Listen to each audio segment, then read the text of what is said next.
tribunals. But the question of whether sorry.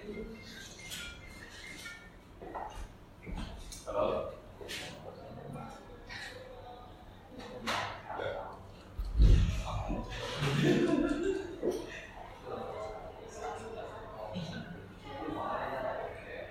Sorry. So, the question whether tribunals should follow what?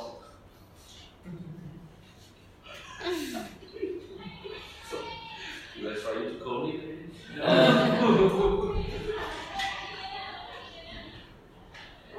So the question whether international tribunals should or have to follow what have been introduced in society is very oftenly raised before tribunals deciding on investment cases. Okay, so well, you may know, we see that there is what we call the ISDS. Okay, it's the Investor State Dispute Settlement. Okay.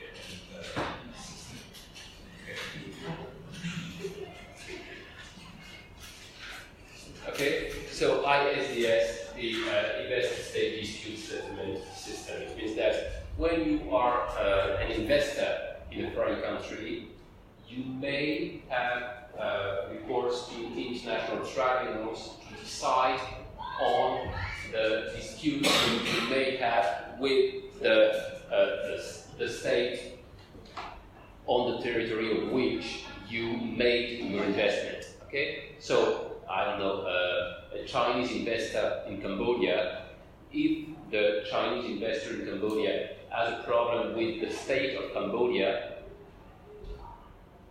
very often the investor will not bring the case before the Cambodian tribunals, but will bring the case before an international arbitral tribunal. Okay, so that is the ISDS, Investor State Dispute Settlement System. And in the field of investment law, quite often the question of the authority of what has been decided by other international tribunals is very, very frequently raised. And two opinions can be expressed regarding this issue. We can mention here the Bilateral case versus Argentina, and in the award adopted by the tribunal in 2018, the arbitrator Brigitte Stern from France adopted or joined a concurring and dissenting opinion, and in that concurring and dissenting opinion, Brigitte Stern, which is the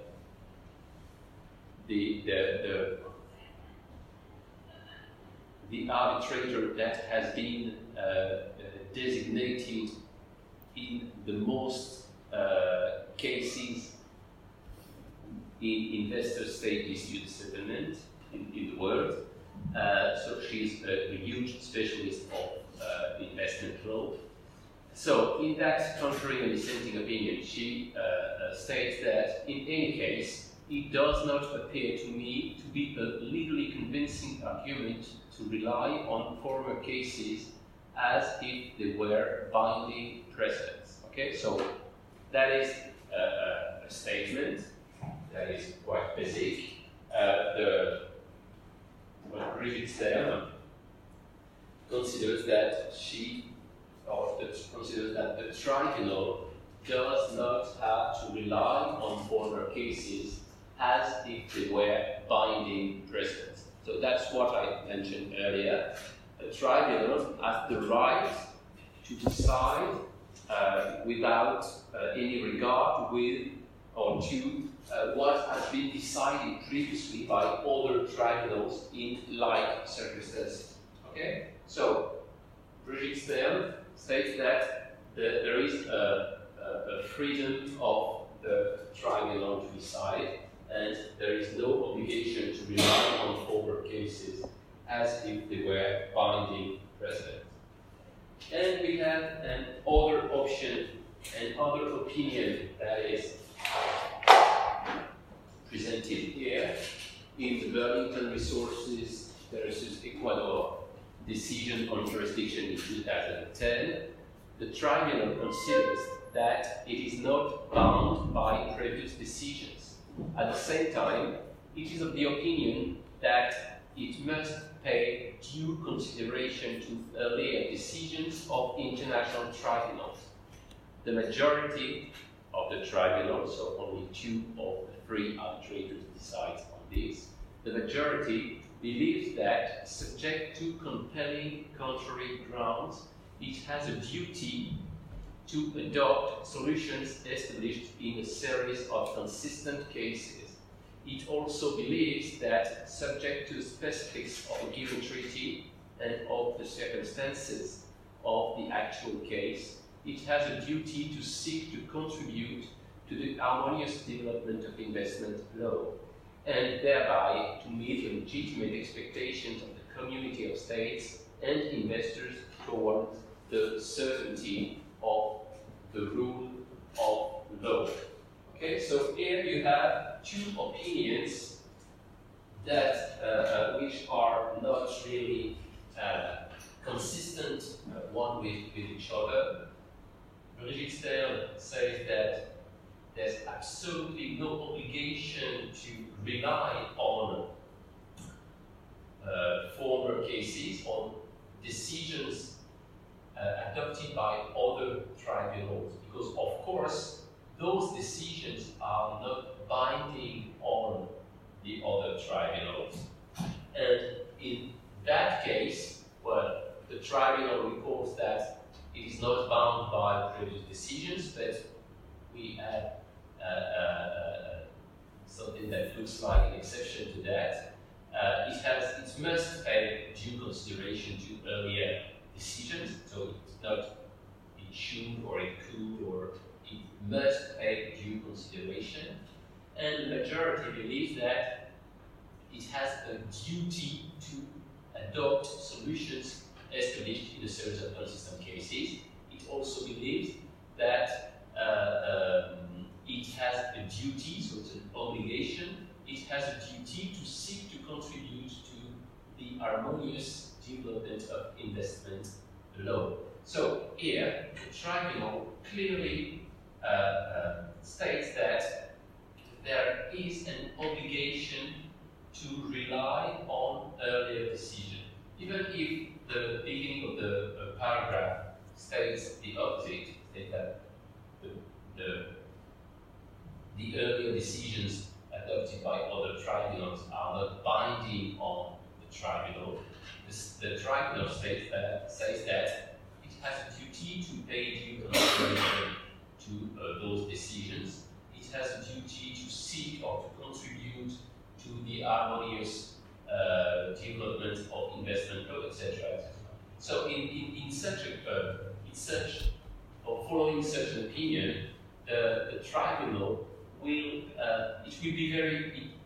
would be very hard for a tribunal to not to follow the interpretation that has been given to in a case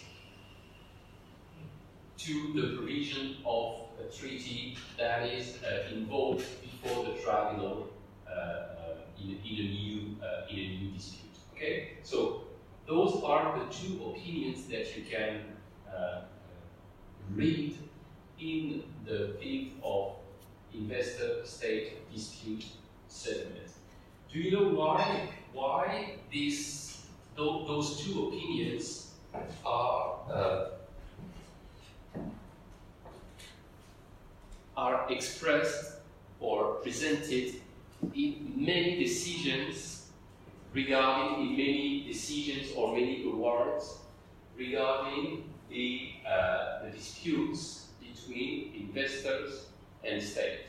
Why is it mostly in the investor-state dispute settlement that those opinions on those questions are expressed or presented?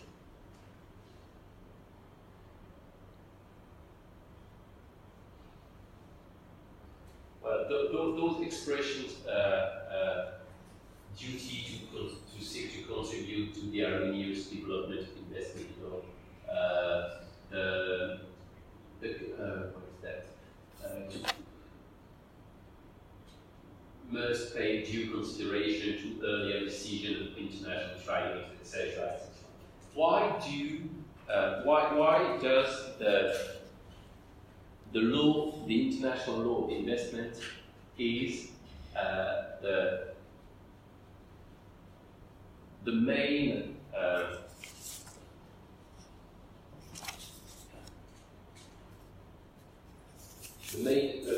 field or main domain of international law for which this kind of opinion is expressed?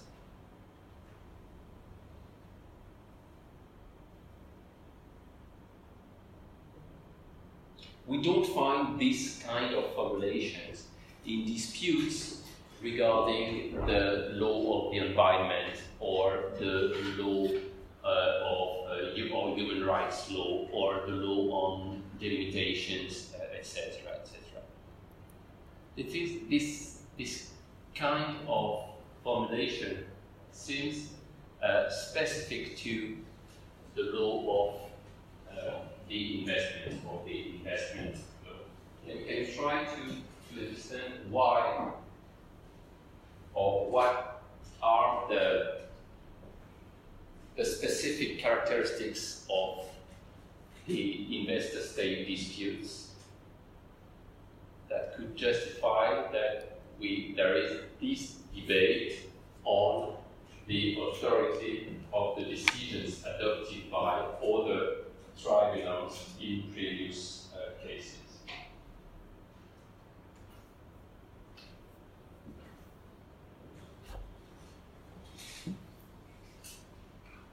Do you know what? Do you know on what kind of treaties arbitral tribunals mostly rely on in investor-state dispute settlement?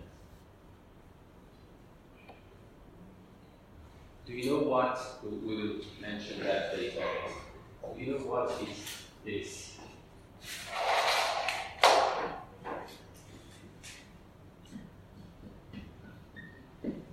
A BIT. No. So it's a bilateral investment treaty. Do you know what is a bilateral investment treaty? Well, it's a bilateral treaty on investment, but can we try to explain in very basic words what would be a bilateral investment treaty? If I tell you that there is a bilateral investment treaty between Cambodia and the People's Republic of China, what could we find in that treaty? The agreement between the two states in trade. No, not in trade. In investment. And what could it be? What could China and Cambodia agree on in such a bilateral investment treaty? Can they term, condition, dispute resolution? Between the two states. Between the two states? Investor and state and... Yeah, but mostly a bilateral investment treaty will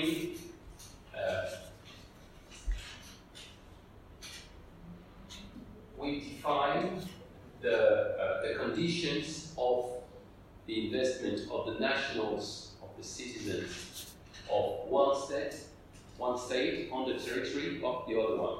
Okay? So if you have a bilateral treaty between Cambodia and China, it means that the treaty will determine, will define, will identify the rights of a Chinese investor in Cambodia and of a Cambodian investor in China. Okay?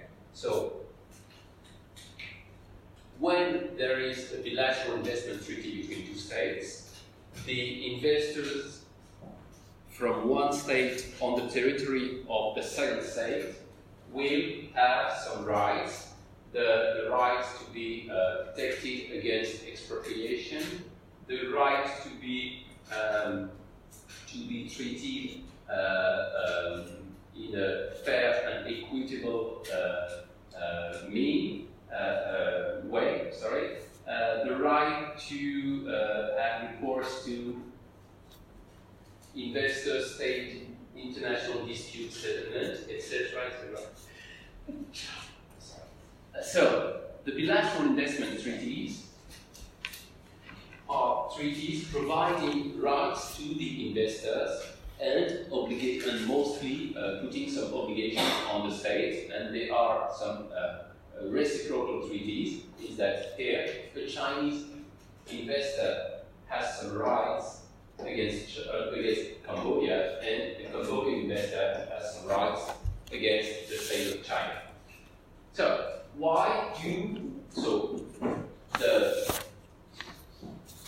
the disputes,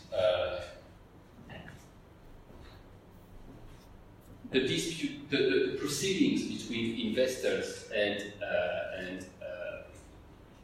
states mostly rely on bilateral investment treaty. So it means that if you take the bilateral investment treaty between Cambodia and China, it means that as far as I know, there are many Chinese investors in Cambodia. It means that each time there is a dispute between the Chinese investor and the state of Cambodia, the case may be brought before an international tribunal, an arbitral tribunal, that will have to interpret the bilateral investment treaty. And what the Burlington Tribunal stated here, it is that when you have the very same treaty, the very same provision that is interpreted by one tribunal, if that provision is at the heart of the dispute, at the heart of the litigation before another tribunal, the second tribunal cannot ignore what has been decided by the first tribunal. And there are some, well, that's not the case for the Cambodia-Chinese treaty, but there are some bilateral investment treaties that have been involved in dozens of disputes. So the same provisions have been interpreted by many tribunals. And if that was the case, so there was a bilateral investment treaty, and that bilateral investment treaty has already been interpreted by other tribunals, and that tribunal said, okay, we cannot ignore what has been decided previously, what has been interpreted previously. We have a duty to adopt solutions established in a series of consistent cases, and we have a duty to seek to contribute to the harmonious development of investment law. Okay, so the very same treaty can be invoked in several proceedings before several international tribunals. And there is also the fact that approximately 3,000 bilateral investment treaties have been adopted in the last 60 years. Okay, and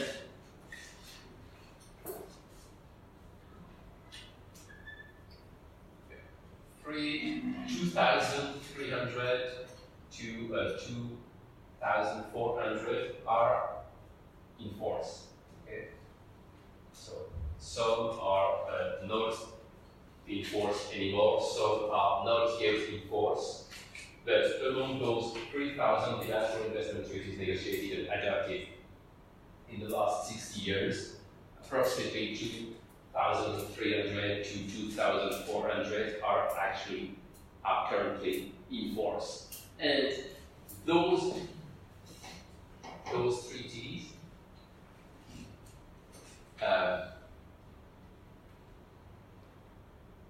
looks all the same in that they are not identical each treaty is not identical to the other ones, but many provisions of the treaties, of the bilateral investment treaties, are very similar in many bilateral investment treaties. And this is the case because states use what we call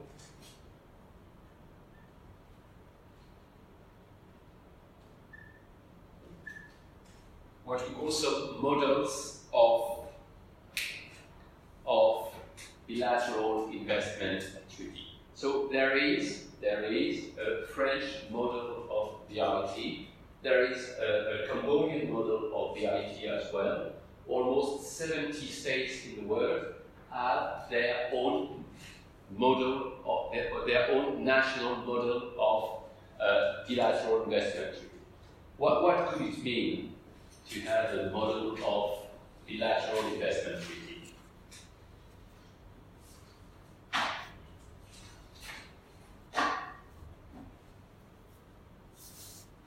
What do you think it could mean to have a Cambodian model of treaty, Cambodian model of bilateral investment treaty? I think it's because it has to comply to the law of some specific countries.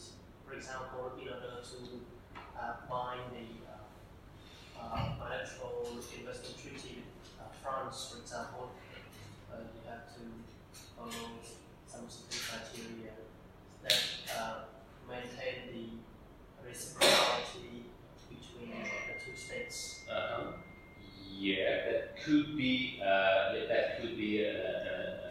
an element in explaining the recourse to the models of bilateral investment treaty. But how do we use the models of BIT?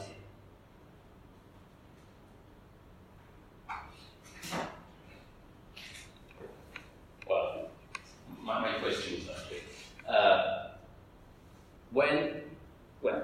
there is a bilateral investment treaty for Cambodia. Means that I think it's the Ministry of Foreign Affairs or the Ministry of the Economy, I don't know, that has prepared a Cambodian bilateral investment treaty.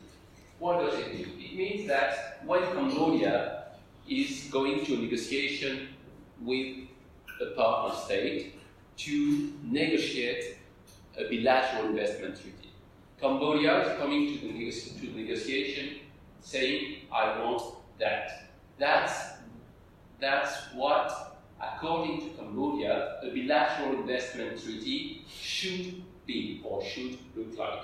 And the other party to the negotiation will come with its own national model of bilateral investment treaty, stating that, well, according to us, according to me, this is what a bilateral investment treaty should look like. So that's the basis of negotiation, okay, for negotiation. And the expectations of Cambodia when Cambodia is negotiating some bilateral investment treaties, so are written in the model of treaty.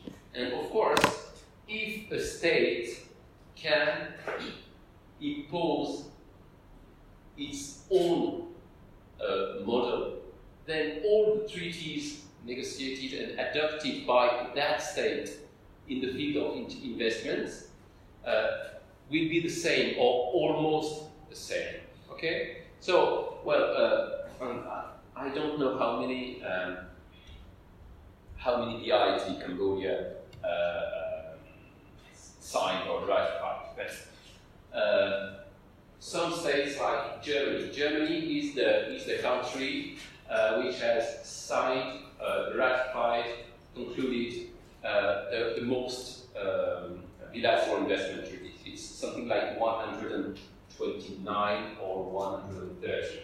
Okay, so today Germany is a party to 129 or 130 bilateral investment treaties.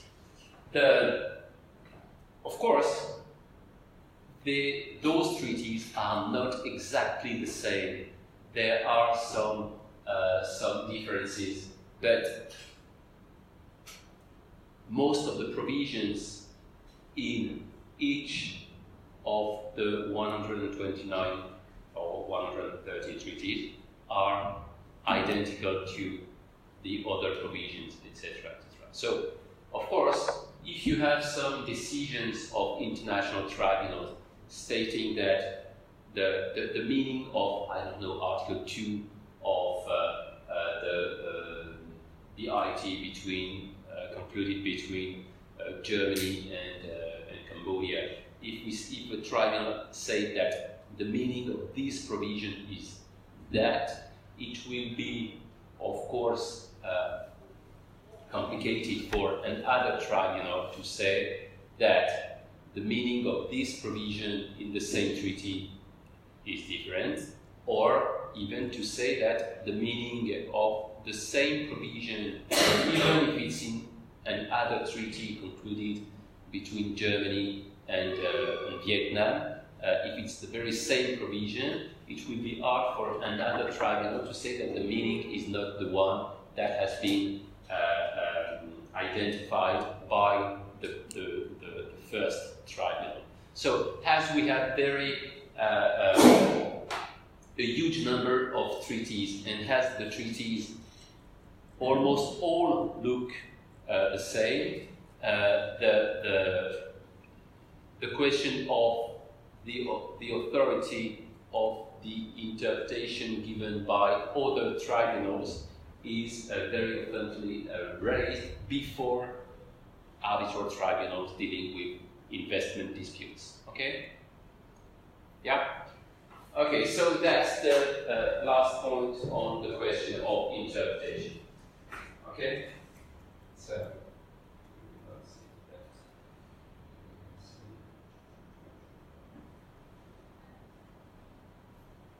Yeah. Okay, we just start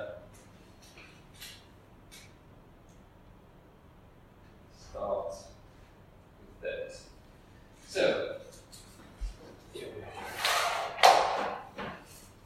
So the course is entitled Relationships between legal systems, and we, in the next maybe 3 or 4 hours, we will discuss the circulation of rules and principles of international law through the most favored nation clause. Okay, so the most favored nation clause. So, what is basically the most favored nation clause, or the most favored nation, the most favored treatment? What does it refer to?